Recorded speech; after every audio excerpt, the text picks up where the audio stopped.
Okay.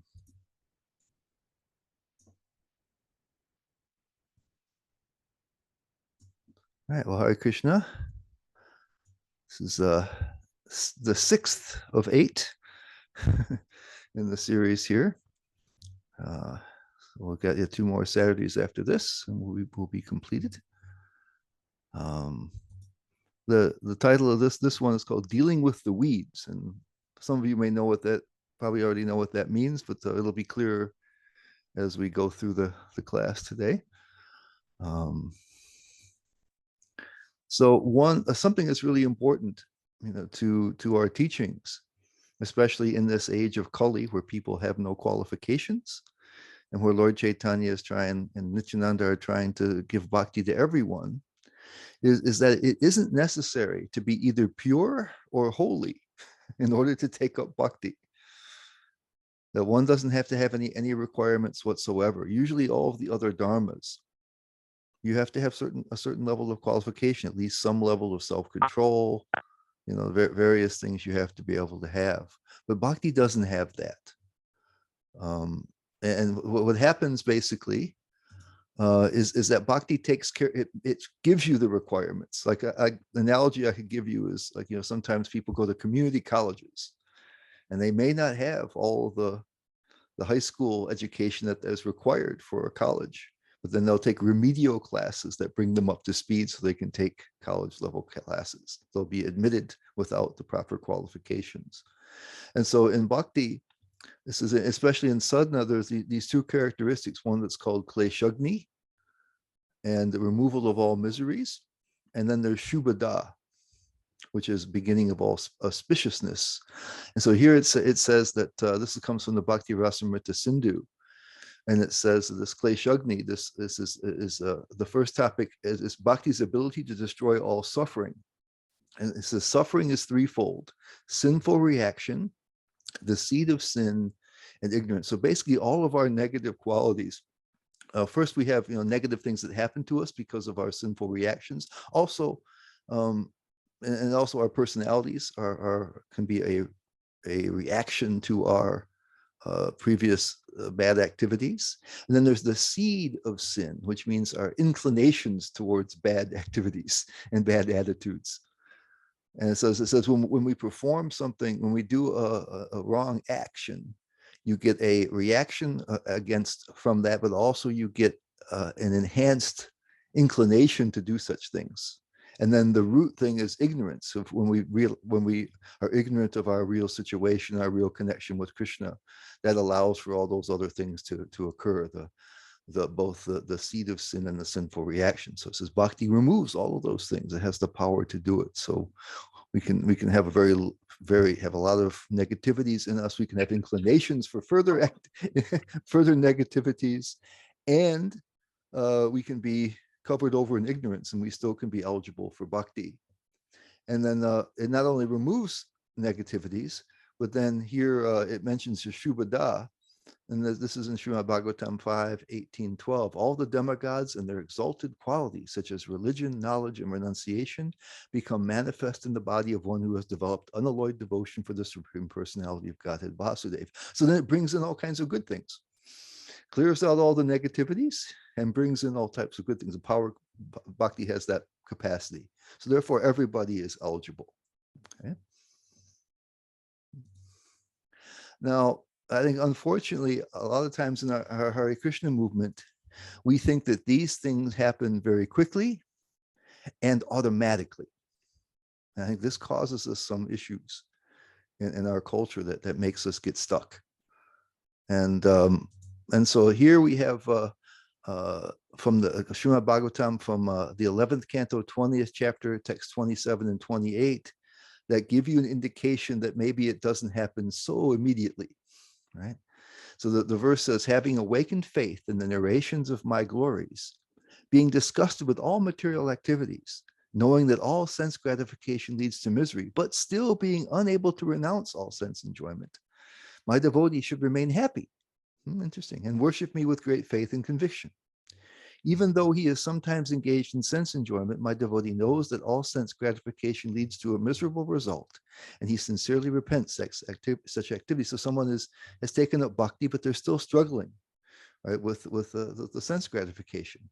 And Vishwanath Chakravarti Thakur says in his commentary on this verse, he's putting words into the devotee's mouth, and the devotee is saying, "Oh, these material enjoyments cause obstacles for me. They are unfavorable for attaining the feet of the Lord. Though I make an oath to give them up in name only, after a while I enjoy them again. I criticize them and enjoy them." This is in this way he enjoys. He works in that way. And then we already read earlier on that one of the characteristics of this unsteady devotional service is called Vishaya Sangara. And it says, this is an ongoing battle with his previously acquired desires for sense pleasure, in which he is sometimes victorious and sometimes defeated. It's called Vishaya Sangara, or war with sense pleasure. So this is something that's expected, actually. So this doesn't all go away just immediately. Okay. And then if you look a little closer, this is where we're going to come in with the weeds. This is from Srimad Bhagavatam, Canto 2, Chapter 2, Text 30, the purport. Prabhupada says this in his purport. But this shows that not always automatically. Right? It says, it so happens that by the watering process, that there's a an image that's given, an analogy where bhakti is like Prabhupada calls it a creeper. It's like a vine, I guess is what we might say. And so it sprouts, and we water it with our devotional activities, hearing and chanting and the other activities. That waters that seed and causes it to sprout. And it says also we're supposed to build a fence around it so that that's protecting it from offenses. But then there's another thing that has to happen. It says, it so happens that by the watering process, some weeds are also grown. And unless such weeds are uprooted, the nurturing of the main creeper, or the creeper of bhakti yoga, may be hampered. So we also have to do some weeding. There's another action there. So actually these weeds are material enjoyment, merging of the self in the absolute without separate individuality, and many other desires in the field of religion, economic development, sense enjoyment, and emancipation. And it continues, he says, there are many other weeds like disobedience to the tenets of the revered scriptures, unnecessary engagements, killing animals, and hankering after material gain, prestige, and adoration. So there's lots of different kinds. If sufficient care is not taken, then the watering process may only help to breed the weeds, stunting the healthy growth of the main creeper and resulting in no fructification of the ultimate requirement, love of God. And so this emphasis is mine here. It says the devotee must therefore be very careful to uproot the different weeds in the very beginning. Only then will the healthy growth of the main creeper not be stunted. So I think we talk a lot about the watering, and we even talk a fair amount about the offenses, but we don't usually talk a lot about the weeding process. We kind of think that there's a natural herbicide in the water. When we're watering, there's a natural herbicide that targets only the weeds and keeps the creepers going, that somehow just automatically happens. And so we're surprised when there's weeds there. And so thinking it that way, that it's quick and automatic when it's not, I think causes us a lot of difficulty. A lot of different things happen to us because of that. And I'll have a partial list here. First of all, when I think there's something wrong with us, right? I'm watering the seed and hopefully trying to not commit so many offenses, but it's not working for me. I still have these various desires are there. So maybe there's something wrong with me. It's not real. I see other people seem to be happy. They're chanting and they're happy and they're dancing in kirtan. And what about me? It must be something wrong with me. Why doesn't it work? We know that it works. The scripture says that it works. So we may feel some shame about that, some fear. We might be really concerned about that. We may even lose some faith in bhakti, but usually it's, first it goes to ourselves. We think, my God, what's wrong with me? And then it's kind of shameful. So we don't want to think about it, right? We don't want to show it. So we want to try to keep that on the down low, both from ourselves and of course, especially from others. And because it's kind of shameful and all this kind of stuff, we don't talk about it. Everybody comes, right? We come to the temple and we put on our best Hare Krishna face. Hey, we're happy, we're taking prasadam and chanting and dancing, and we don't talk about those. Hey, how's the weeds going along? We don't talk about that. It's no, we're in everybody's in ecstasy. Right. And what happens with that, though, is that it means that our association can remain a bit superficial. We only want to talk about the good stuff. Like people say that if you spend too much time on Facebook, you will become depressed because it seems like everybody's life is so good. They only post the good stuff. So we come in and we post only the good stuff, right? Oh yes, and we had this and so we can't communicate, we can't help each other. And then because we don't know what's supposed to, we think what's not supposed to happen this way, and the weeds are persisting, we feel like we're powerless. What are we supposed to do now? We think we're cheering and chanting and serving, and they're not going away. We might think, what's going to happen? And so you're just kind of hoping, right, that they'll just disappear somehow. And the upshot of all of that is we may end up being stuck with them for a lot longer than we otherwise would have to do. I think that's really what's happening with us. That's why we're stuck with this sort of situation. So there's different ways we try to deal with it because it makes us feel uncomfortable, right? And so the first thing we usually do, is we just try, when they come up, we just kind of suppress them or repress them, right? And compensate by trying to increase the level of watering. Now, this is, I mean, the difficulty here is not, you could ignore the desires, and you could also, try to increase your bhakti. That's a good thing to do.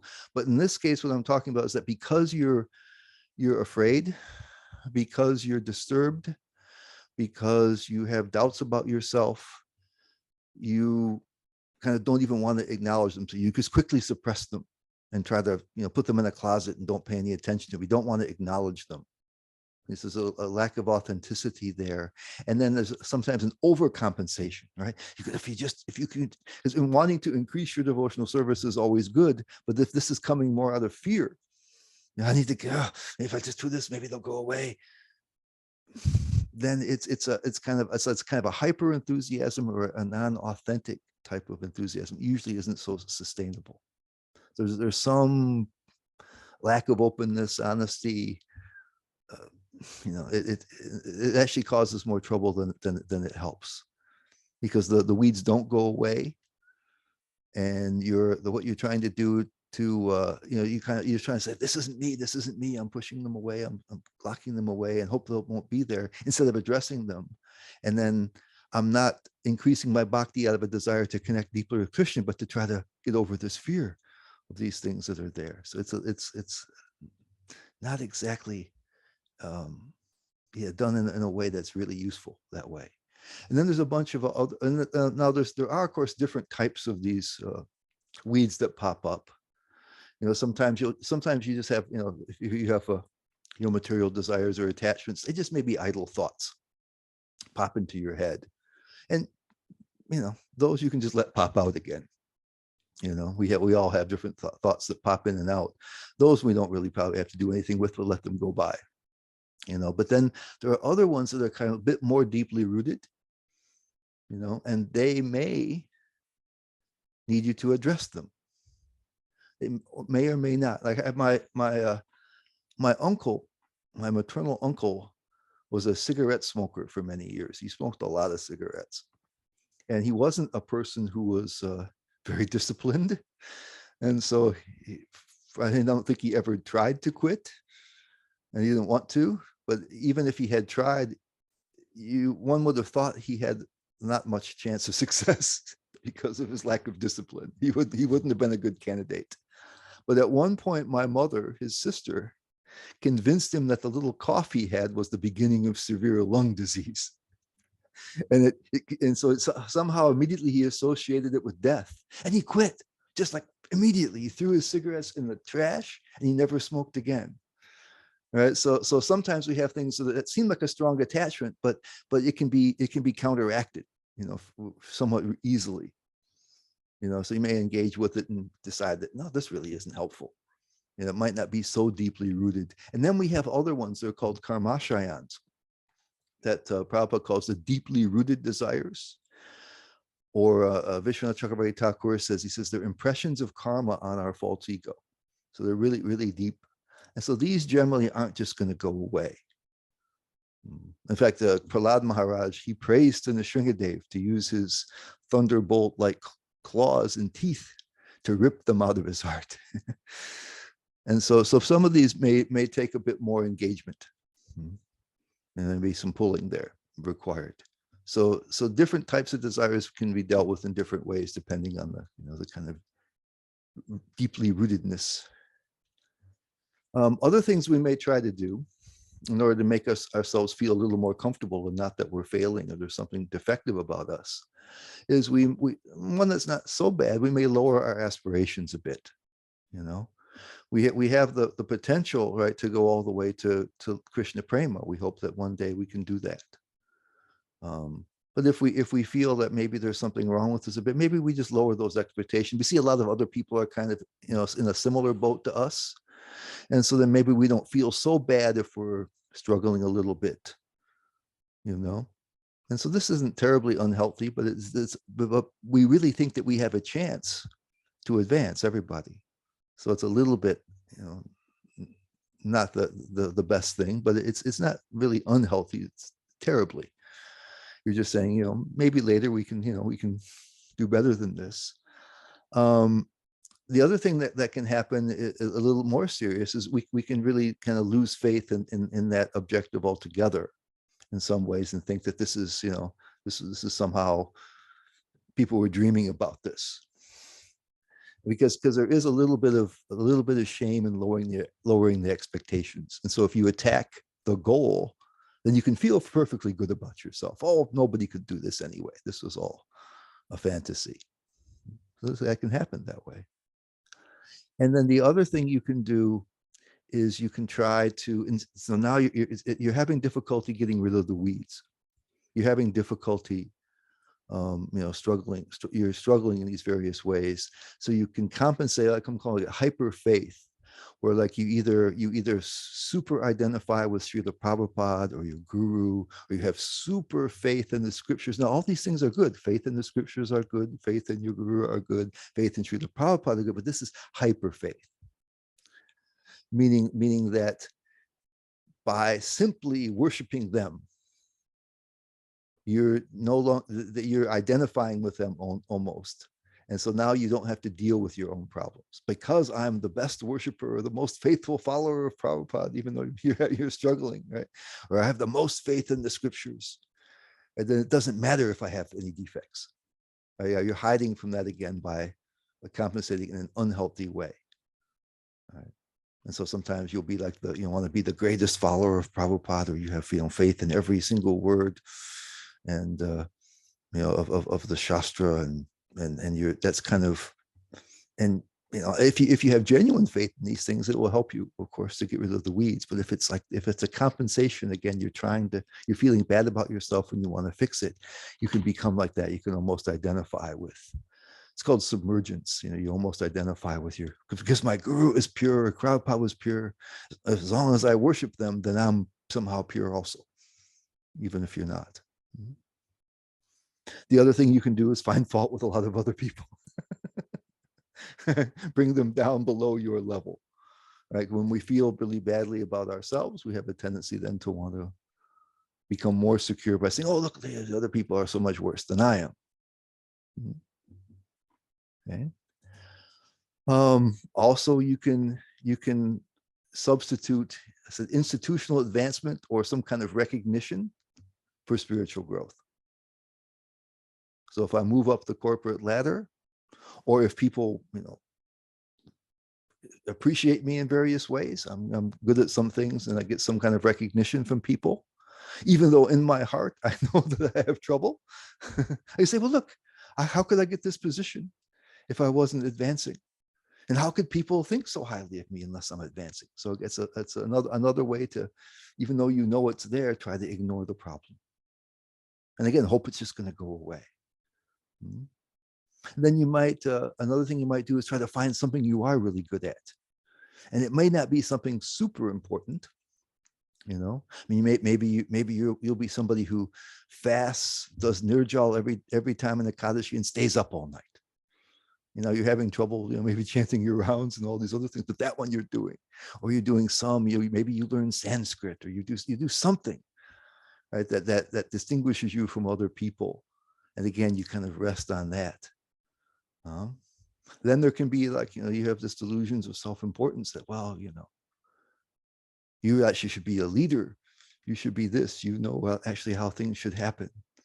But people are suppressing you.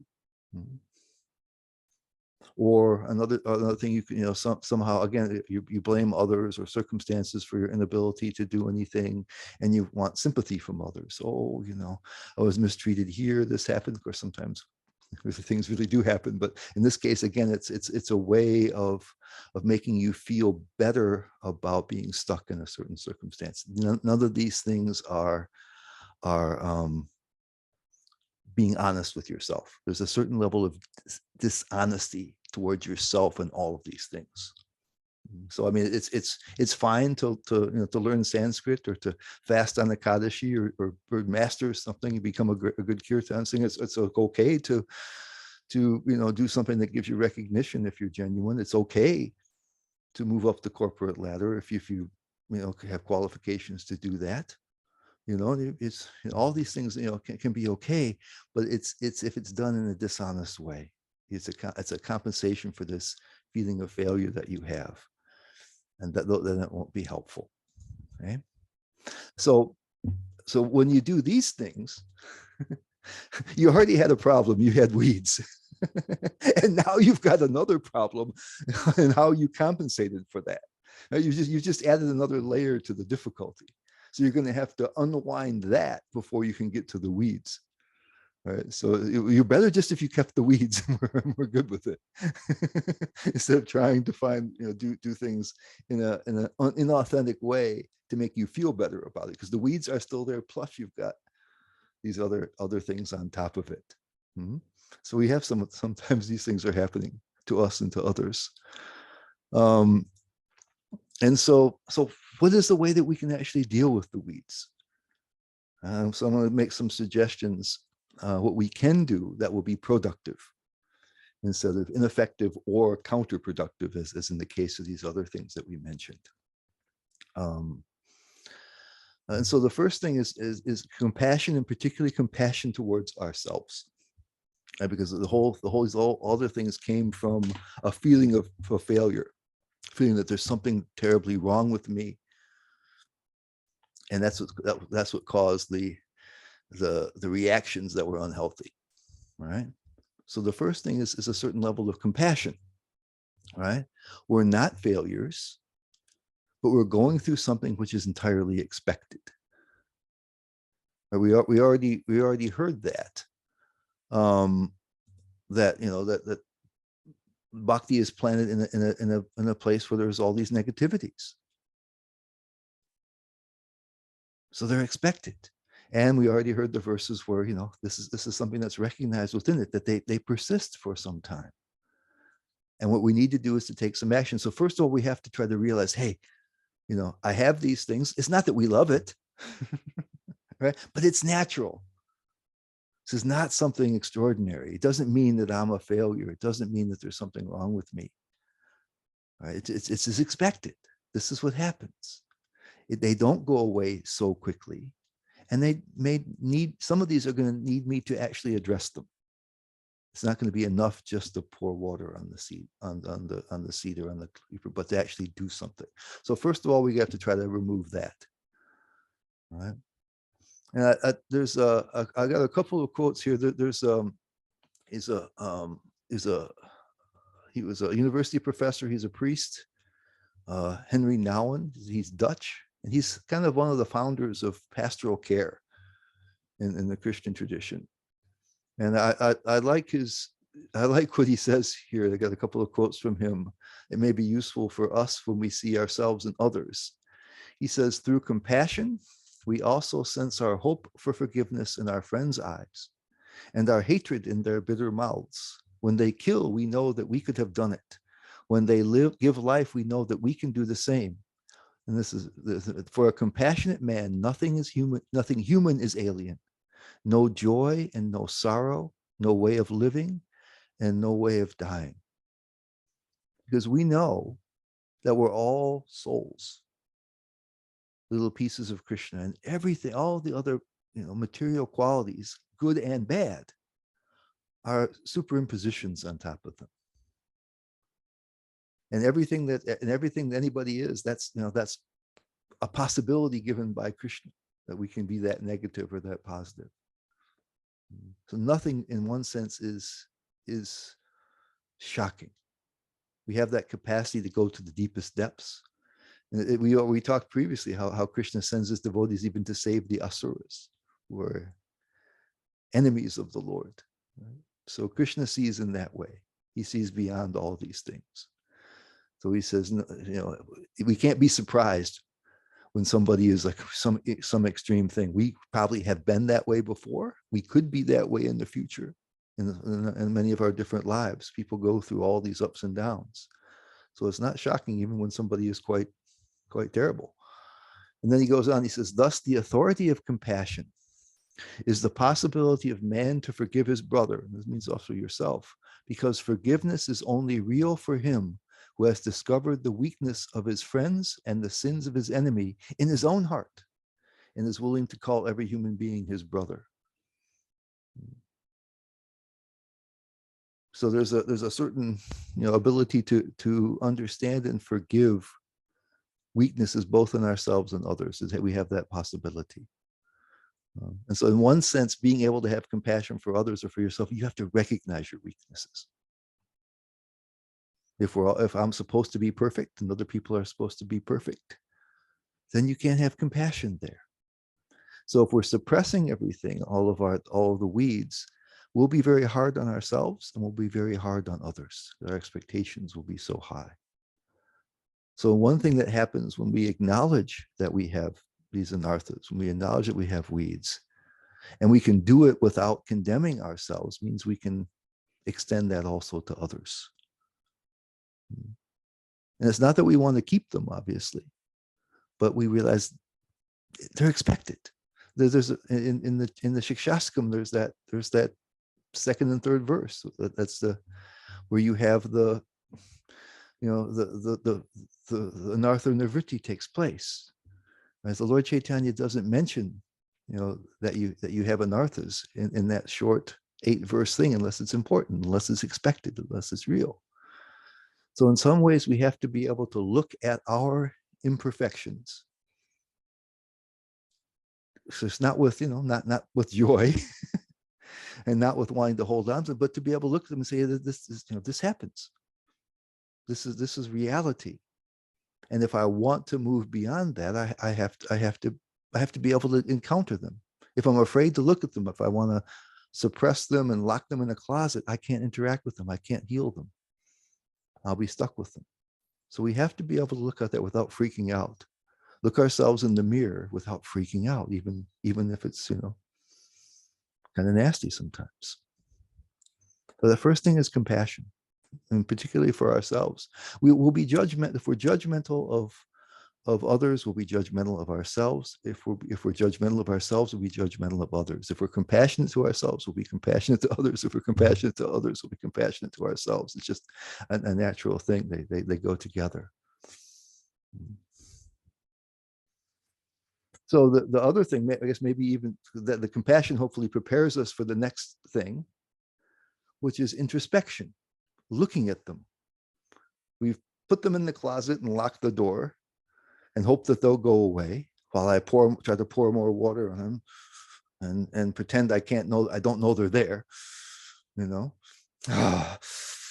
so, but now, okay, maybe it's okay. Maybe it's expected that they have these. It doesn't mean I'm a failure. It doesn't mean I'm hopeless. It doesn't mean bhakti is not working. This is just how it works. And we can get through this. We can do it. we can get, we can, bhakti works. We have to pull the weeds. So the next thing is to look at them, open the door and take a look at them face to face. What are the things that are there? What are the weeds I've got?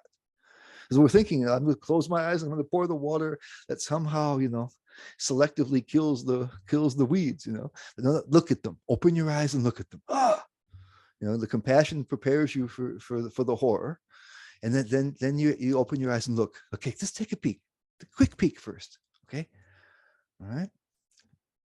And here in the teachings of Lord Chaitanya, Prabhupada says, if the gardener does not see these weeds, see these weeds and cut them down. So he's telling her that we have to see them. You can't cut them down if you don't see them. They will overcome and choke the plant of devotion. It is thus the duty of the neophyte devotee to cut down all the weeds that may grow by the watering process of devotional service. So it says we have to see them. Okay, so we got to stop closing the eyes. We got to see them. And it doesn't have to make us feel great or comfortable, but we have to be comfortable enough to have confidence enough that yes, these things, this is what happens in the material world. People that take up bhakti have all of these things, including us, and that we can work through it. That it doesn't mean it's hopeless for us. And there's a book called The Sacred Art of Listening by Kay Lindahl, and she's interesting. We've been talking about this a little bit before, but she says we are used to being present in our heads, our minds, our intellect, so that the innermost self may take a while to surface. She says, take the time. Being present in our hearts leads to compassion, love, and service. And so when we have things there in our hearts, the weeds that are growing, that are making us uncomfortable, I think that reinforces the fact that we look at things in a superficial way. We try to close that off. And we've been talking about that, how so much transformation can take place in the heart. The teachings and stuff can really take a root there and make us see things and experience things in a different way. And so if we've been freaked out because there's these unpleasant things in there, then we don't want to go there. So she said, we may even take some practice for us to look more deeply within ourselves and see what's actually happening there on the more the heart level. So it may take some time. We're used to thinking up there. So the introspection may take a little bit of effort and time and listening to ourselves. And then Nawan says, again, he says, the key word here is articulation. The man who can articulate the movements of his inner life, who can give names to his varied experiences, need no longer be a victim of himself, but is able slowly and consistently to remove the obstacles that prevent the spirit from entering. So he's advising a similar thing. So if we can look and see what's there, he says, able to slowly and consistently remove the obstacles that prevent the spirit from entering. We'll talk a little bit about this later on, but when we bring these things to light, then we can bring the Lord's mercy there. We can pray for help. We can look at what we can pray for guidance, how we can deal with this. Now they're able to be engaged and dealt with. Now, if we don't deal with them, if we don't even acknowledge them, then we can't remove them. We can't bring Krishna's mercy to bear on them. We can't bring, our own wisdom to dealing with them. They're just going to keep growing. We said we have to look and be able to understand what it is. What is this weed? It's this is the dandelion. This is, this is a lamb's quarters. This is this. This is this. Be able to identify them and speak them, articulate them, understand what's going on in there. What are both the things that are in favor of my devotion, and what are the things that are blocking my devotion? So we have to be able to see these things. So we were mentioning before, we have to be able to see what's giving us faith also, and what's going against our faith, what's giving us enthusiasm, what's going against it. because that internal part is so important to what our bhakti is. It's an intrinsic part of bhakti. And so partially these negative things that we don't want to see are keeping us from doing this introspection and looking inside and taking a good inventory, both of the good and the bad, the favorable and the unfavorable. So we need to have that compassion, have the compassion come in that makes it not so shocking for us when we see it, and then really look at it and have confidence that we can move through it, because we can. Bhakti is that powerful. Krishna's mercy is that powerful. Another thing we can do is that, having the weeds and being ashamed of them keeps us from having really good connections with one another. One of the most powerful things, right, is the sangha, devotee association. And if we can only talk about our good things, how can we help each other? Right?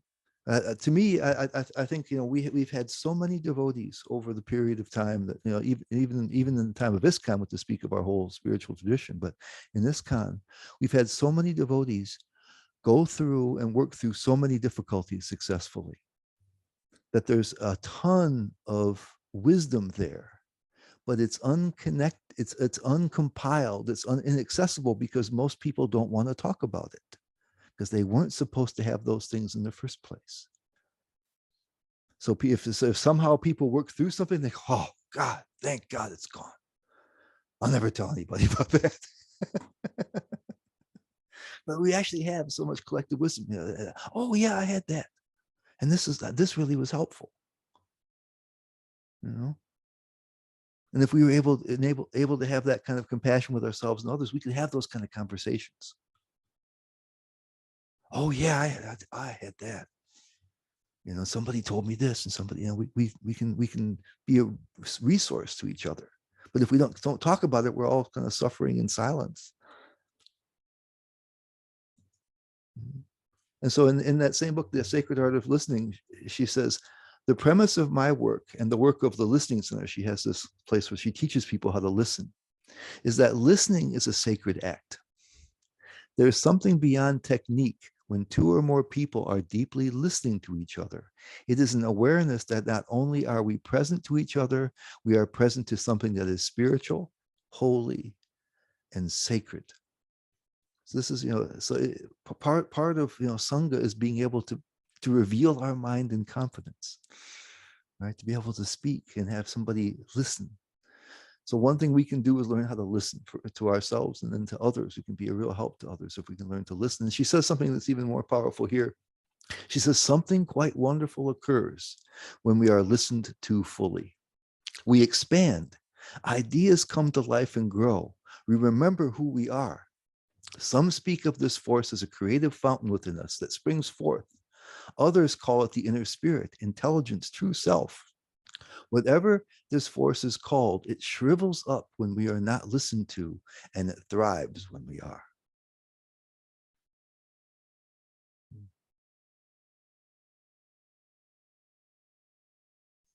So the compassionate listening, if we, that we listen to each other, are interested in each other, and and ourselves, listen to ourselves, we come alive. If we suppress everything, then so that I initially titled this class, suppressed, repressed, compressed, and depressed. And that's what happens if all this stuff just lays underground. So it has to come out. If we can become, listen to ourselves and learn to listen to others, and with a non-judgmental way, it can be this deeper connection that we have.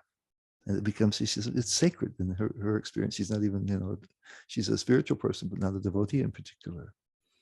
Mm-hmm. Another thing we can do is maybe understand that there is one thing that underlies all this stuff. There's an underlying need.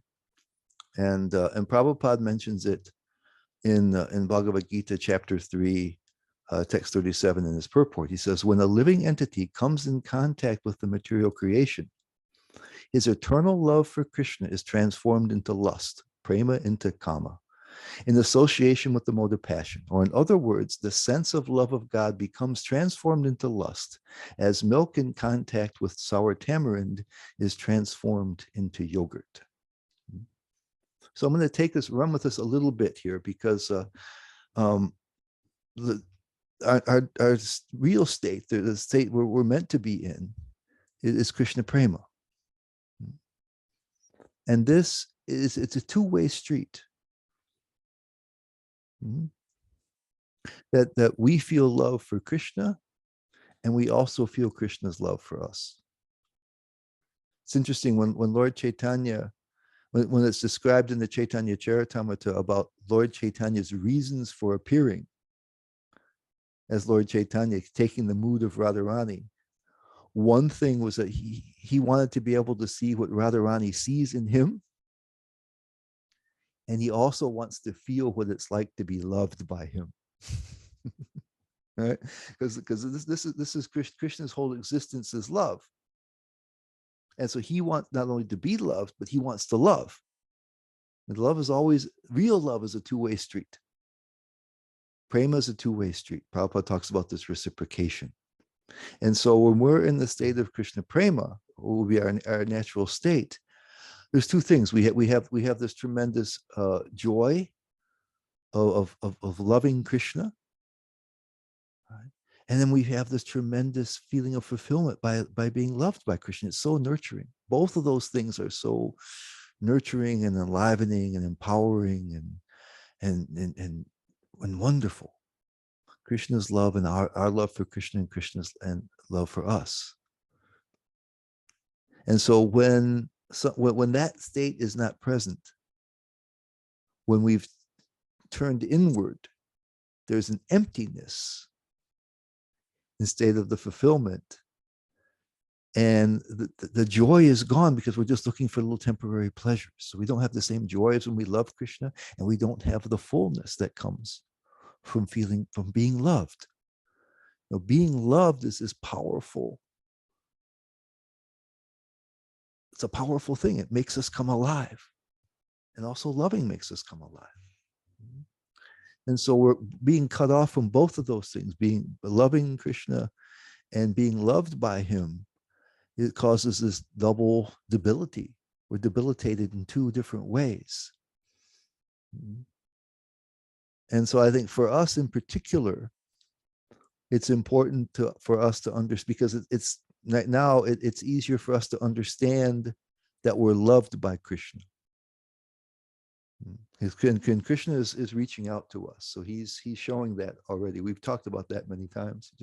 Just like he's there as the super soul with every soul. He's coming, reaching out to us all the time. Even the most fallen people, he's reaching out to. He's sending his devotees even to the demons. And so he's showing his love, even when we're not showing anything. Even if we're showing hostility, he's showing his love for us. And so that we have to begin to understand that.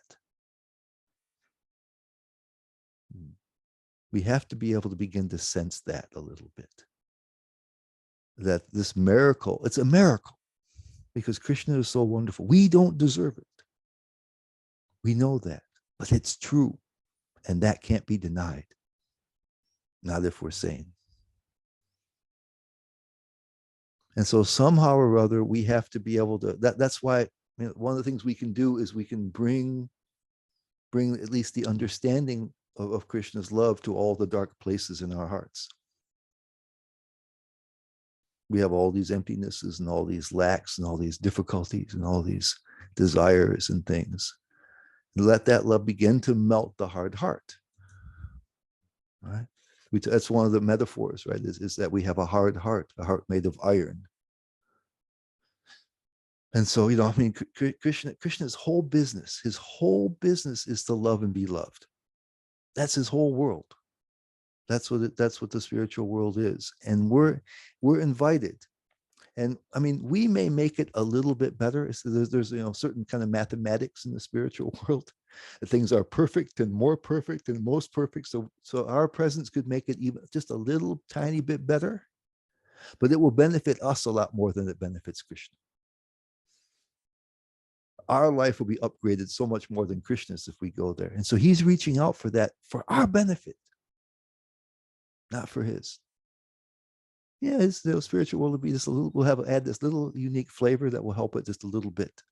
But Krishna's just fine right now. So his concern is for us. We're the ones who are going to be upgraded so much by being connected with that love. So he's doing it for our sake. So he has so much love for us, so much care and concern for us.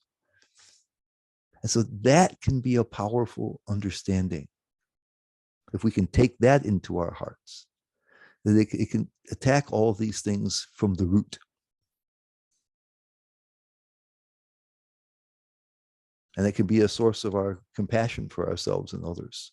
That Krishna sees it all. He's seen it all. Because you think we maybe have some weeds now. You tell me, in all our millions of lifetimes, were we not worse? And Krishna's seen it all. He's seen it all from everybody. And it doesn't freak him out. I mean, maybe it freaks him out a little, but it doesn't stop his love. He may be impressed sometimes. It says when Aghasura was swallowing the boys, right, in the calves.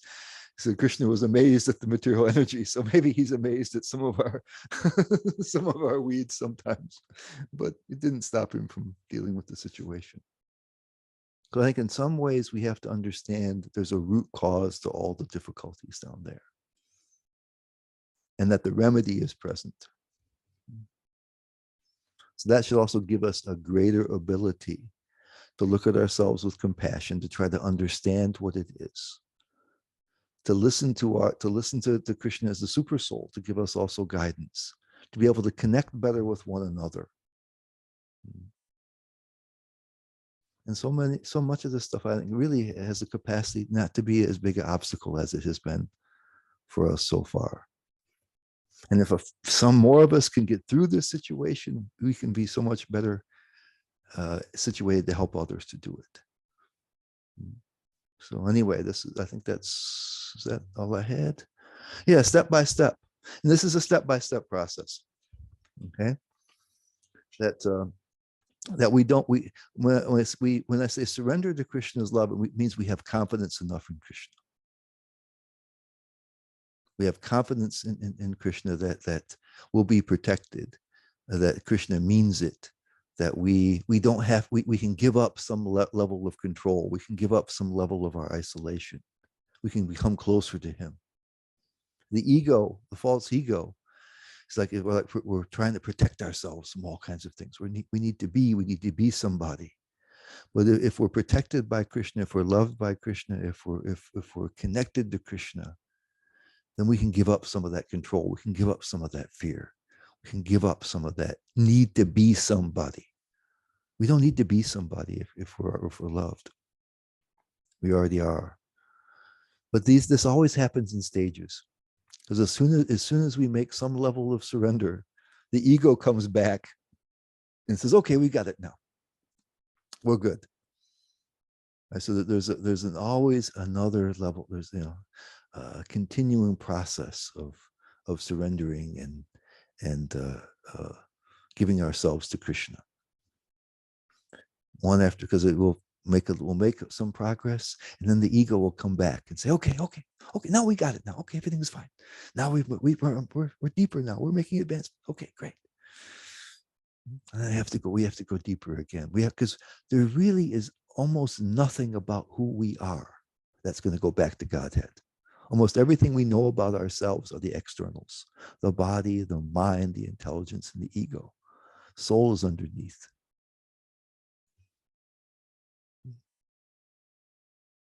And so we have to get all the way down to soul level.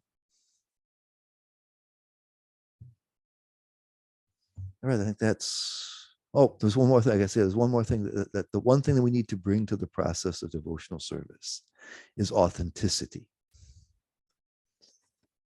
Because Krishna wants genuine relationships. He doesn't need us for anything. He doesn't need us to obey him because it makes him feel like he's powerful. He is powerful. He knows it. He doesn't need us to do something because he lacks something. The only thing he wants us for is he wants genuine connections. He wants love. He's plenty loved. I mean, it's not like he's starving for love without us. It's actually good, better for us than him. But that's all he wants. And love has to be real. You can't fake it. You can't pretend it. You can't be forced. And so in our practice of bhakti, it's really important to know our hearts and to be connected with Krishna in a way that's real, that's genuine, not a pretend, not a put on, not a fake. We have to feel it. We have to want it to whatever level we are. If we're authentic, then it will grow. If we're putting on an act, it's never going to work. So, because it has to be real. Krishna respects, he enjoys when it's real.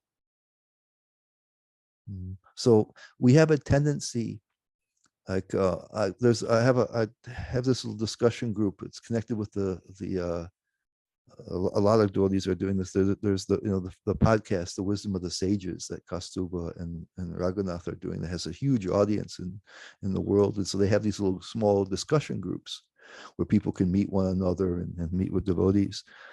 And so there was one person that said that, one person in my group was saying that they know that they've experienced it whenever they get able to get up in the morning and do, chant and do something spiritual, it helps them.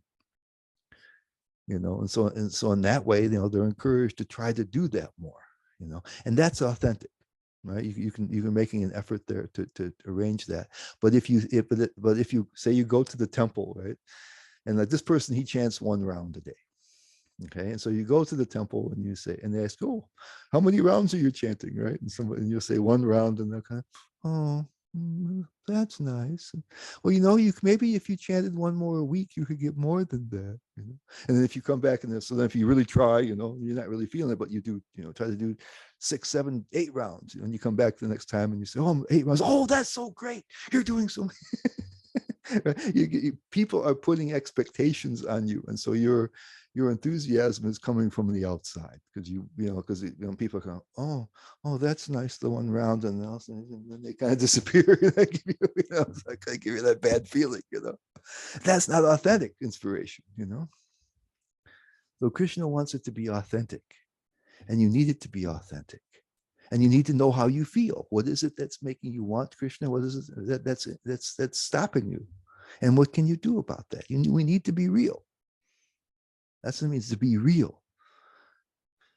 And everything works in that case. Whenever we're fraudulent, whenever we're pretending, whenever we're artificially doing something, it's just creating another problem that has to get out of the way.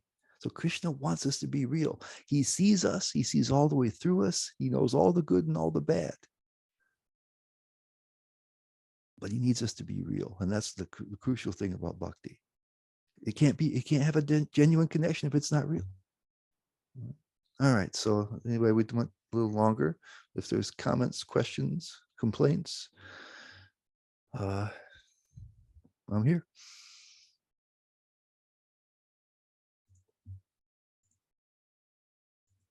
Is it clear as mud?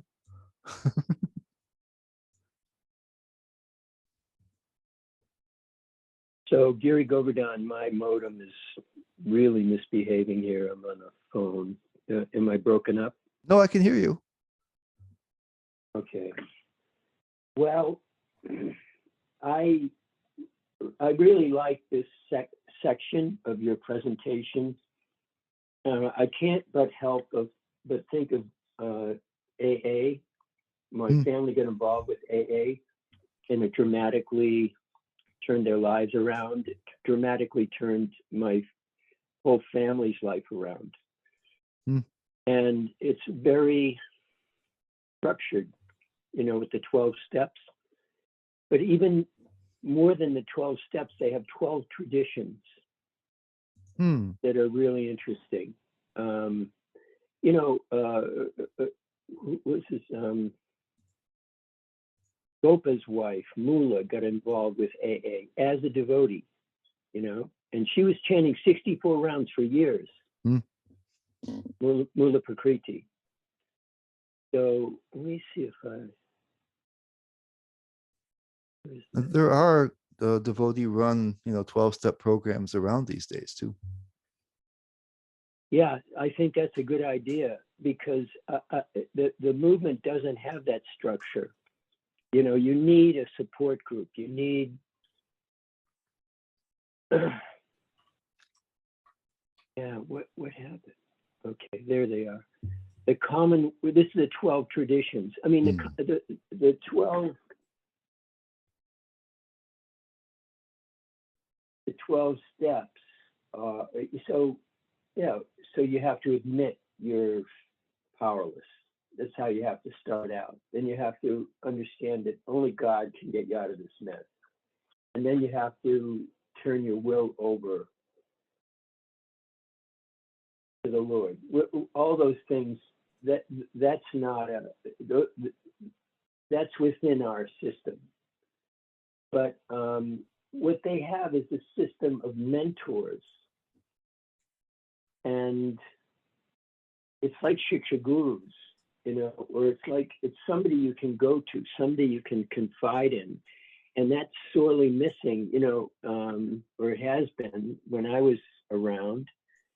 And this making amends, a list of persons we have harmed and willing to make amends to all of them and making those amends. And then continuing to take a personal inventory and through prayer and meditation improve our connection with the Lord and his will. And yeah, it works. What they're doing works. But the 12 traditions, listen to this, common welfare comes first. Every member, the small aspect of a larger whole, group welfare and support come first. With individual health and safety coming a very close second. And it even gets better. A loving God is the ultimate authority. Doesn't need to be Christian, doesn't need to be Jesus. But it's an ultimate authority that works for each group's collective consciousness. So it's common. Again, that common thing, not like, anyway, there's a lot of, and all the groups are autonomous. There's no centralized AA authority that affects individual groups. The group is responsible only to the group's conscience. Then, and then the group's purpose is to spread the message. And anyway, interesting. And each group is self-supported. So it's a grassroots movement, and this has worked for many years, decades. And of all people, Rockefeller told them not to make it centralized. There's no centralized or organizing body, which is exactly, and Prabhupada wanted the same. He was very clear in that Karandar letter in 1972. He didn't want a centralized bureaucracy. He didn't want a top-heavy bureaucracy. He didn't want that. He wanted it to be, the temples would be the power base, that they were, was his expression, independently thoughtful men, autonomous centers. He didn't want it all under the control of one committee. So we could learn a lot from AA. And it's interesting that some of the devotees have turned to AA for some of what they've figured out, both organizationally and the steps, the spiritual steps.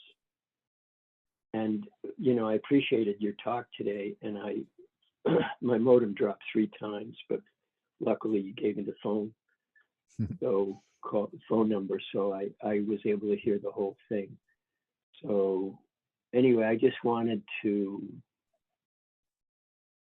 there's a crying need for this, within the community of devotees, this sort of structure. And so I have a question at the end of all this. So you're involved in a discussion group, and there are other discussion groups? Yeah, there's this whole, there's the podcast Wisdom of the Sages, it's huge, and they have a huge Right. listenership, and so there's they've this is like the third series of them that they've had, but because it keeps growing, they keep having more people wanting to be part of it. So they have these. It's like this next time it's going to be like 14 weeks. This last one was 18 weeks. They're kind of refining it. But yeah, people sign up, but there's a whole bunch of different facilitators. I mean, a whole lot of devotees I know are doing it, are facilitating these groups. And Nice. so yeah, so maybe five, six people come, and they have a little discussion topics. We up just check in with each other and talk, and people they really like it, because they get a chance Nice. they get somebody who has some experience, plus they get a chance to connect with each other, and it's so much more powerful than just listening to the podcast. And so yeah, Right. there's a beautiful concept that they came up with, and I think it's really beneficial. Yeah, it's fantastic. So, and this is all done online? Yeah, it's all online. Yeah. And what is your qualification for being part of this? Anybody can be part? Is it Pretty wide much. I open? mean, yeah, I mean, people kind of get recommended, we had a lot of, almost everybody I know is doing it somehow. But yeah, they invite Okay. them. Yeah, people recommend people for that, and then they Okay. Nice. that's kind of what happened. Yeah, I like Raghu. What's his name? Raghunath and Kachapu, Kastuba, yeah, Raghunath and yeah, Kastuba. Kastuba. They're really nice. Yeah, Yeah, I like their mood. yeah. So they have a huge listenership, I mean, around the world even. And so they decided to create this. This is the third. We just finished the third series of that. This is my first time doing it, but they've had two other series of groups where they met for a certain amount of time like that. And it just seems You like were part of this? I wasn't the first two, but I got recruited for this last one, and so I'm going to stay on. I'm going to be part of the next one. But yeah, I got recruited. But then when I saw the list of people, I said, I don't know I don't know a whole lot of these people. Almost everybody I know is doing one of these groups. It seems like a whole lot of people. So yeah, I'd like to know more about it. If you could email me, I'd like to know more. yeah, about I just send you it's just the Wisdom of the Sages. If you go to their website, but I can send you a link to the sage groups, they're called. Okay. But yeah, it was fun. Yeah, it was fun. Okay, Sachindrah Prabhu, I see you've had your hand up. Hope you're not too tired. No, Prabhuji, as always, this was a power-packed lecture. Excellent. I think when we talk about watering process, just to clarify it in my mind, the watering process is the ninefold devotional service, correct? Generally, we think of it that way.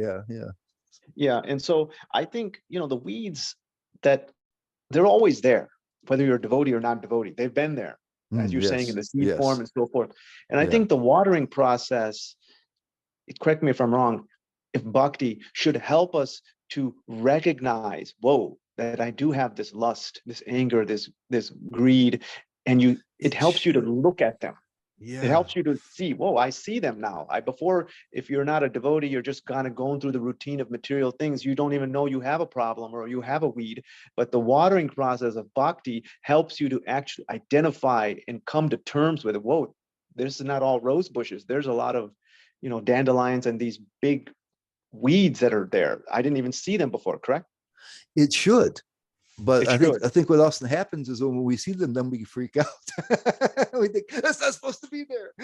Yes, and I'll tell you, you're absolutely right. And the reason I feel, I've always felt this way, and you brought it forth, is that Rupa Goswami's 6 loving exchanges, 4 are easy. We are expert at them. But the last 2, confiding in someone and inquiring submissively from someone and sharing of your intimate feelings, that's where we lack. And that's why these groups that you're talking about really are important, because it allows us to really open up deep about realizations we have and also how to deal with things. And so a lot of us are afraid to do that and it's We're hard afraid, to find. we're afraid to be judged. Yeah, we're afraid that, because we think these things are not supposed to be there, so we're ashamed of it.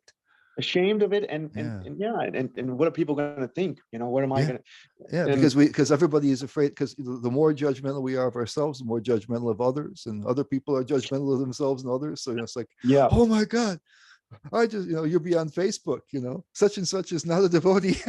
yes, yes, yes. Did you It's see these him looking terrible at that weeds in the person? heart. Yeah, it's like, No, oh no. I Yeah, agree. So yeah, that's yeah, why I'm so happy you bring this forward. yeah. Prabhuji was talking about AA. To me, your lecture was pretty much AA for all the devotees. This lecture, could easily be an AA topic, in a solution, because it was excellent. And Yeah, on a personal note, yeah, go ahead.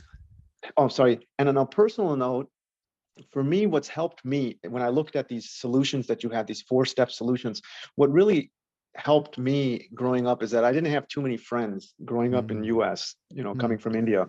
mm, And for whatever reason, now I've realized it's Krishna's mercy, but Krishna says he's your best friend. And so for me, I've always talked mm. to Krishna like a Oh, like a like an invisible, he's your friend. So you talk about, like, on a daily, like you just say, hey Krishna, this is what happened today. And so when I had that connection with Krishna, as he's my friend, I would talk to him about my anartas, and then he would kind of hmm.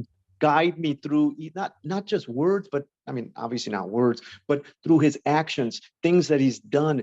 All of these things you talked about come to light, because when you talk to Krishna, I encourage devotees, talk to Krishna. He says he's your best friend. That means you talk to him. And he will talk to you, not in words, but in more than just words, by his actions, by things he does, by things he shows you. And that's how you really grow. And then now I'm at the stage of where I'm trying to talk to other people and become intimate with them and share realizations and get their realizations. And I think that's where the movement is lacking. And I thank you for at least bringing it to the forefront. Thank you. Oh, sweet. That's so nice. Thank you for sharing that. That's awesome. But yeah, Krishna's our friend, Otherwise, we kind of extend the judgment to him, that, well, since, if we'll judge ourselves or somebody else, Krishna must be more judgmental, but he's the least judgmental. He's already our friend. So yeah, that's beautiful. Thank you for that. So anything else? We're past our scheduled time, but it's all right. But I don't want to keep you unnecessarily. I don't want to cut you off either. I have one last thing. Isn't the chanting of the Mahamantra, isn't that the watering process? I thought. Yeah, it's you the other just- processes too. It's all the processes of devotion. Usually they say hearing and chanting and that kind of stuff, but it's all the processes really. But when you're chanting japa, especially, I mean, when you're hearing like a class like today, or you're hearing Bhagavatam or something, Yeah, I think usually I think your deity service too, any kind of real service, I think will also qualify for that. but japa in particular, you get an idea of where your mind is at, Well, that's for sure. Yeah, you could. And so- it's a good detector to see where you are. That's true. That's one where because it's just you, the mind is holy name, pulling. and and you're an artist. It's real simple. Right. Yeah, it's true. That That's a would good be- detector. when to pay attention. Okay, this is a problem. I have to deal with this. That's true. Anyway. Yeah, that's true. The weeds crop up pretty quickly there. Yeah, you can see it. Excellent. One last question. Miss Vu. When you talk about hyper faith, and you're saying how that can be a negative thing, but my question is, when you have hyper faith in the holy name and the power of the holy name, that actually could help with the anartas, correct? Well, when I say the hyper faith, I mean that it's not authentic faith. You're professing even more and more faith than you really have, because you're trying to compensate for your failings, right? So you'll be someone that, yes, you have complete faith in the holy name. You have this, you have that, but it's not real. See, so when it's hyper, it's somehow, you know, you're pushing it. It's something you're kind of pushing forward, trying to overcompensate. No substance. No substance. It's not real, but Got it. you're Okay. you're bluffing in some way. You know. Got it. Thank you. Yeah. Yeah. Otherwise, faith is a great thing.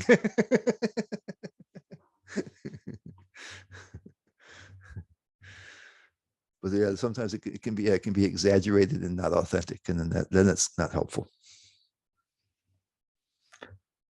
All right. Well, thank you all for, it's been a nice weather today. So you're sacrificing some nice weather to come here. So sorry to take you away from it, but enjoyed your company. So, thank you. Hare Krishna. So two more. One will be a new subject, and the last one will kind of try to tie things together. That's what it's going to look like. So, all right. Hare Krishna. Hare Krishna. Hare Krishna, dear Very devotees. good. Danvat pranams. All glories to Shri Krishna.